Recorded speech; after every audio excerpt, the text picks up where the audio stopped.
Bueno, Kamikaze Producciones surgió creo que en el 2000, junto con Aitor Tejada, que es mi socio, hermano, amigo y paño de lágrimas, ayudante de dirección y de todo.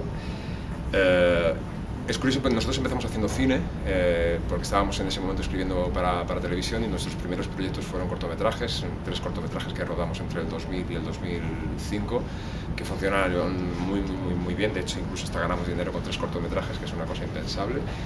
Y a partir de ahí, realmente nuestra formación era teatral.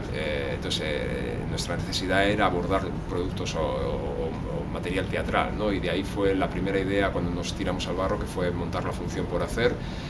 Y La Función por Hacer, que surgió, que se estrenó el día 4 de diciembre del 2009, creo que es de las pocas fechas en mi vida que recuerdo, porque ha sido un antes y un después, ¿no? O sea, ha cambiado, ha modificado nuestra forma de hacer. Y si el núcleo duro de Kamikaze somos Aitor y yo, luego se ha ido extendiendo en una suerte de fortuna que tengo a gala de decir, que es la creación del equipo, ¿no? De cómo se ha ido cuajando un equipo, tanto en la parte artística con una serie de actores con los que colaboro habitualmente, como en la parte artística, pero detrás de, porque siempre dices la ficha técnica, pero no es la ficha técnica, son los creadores, porque son músicos, iluminadores, sonidistas, escenógrafos.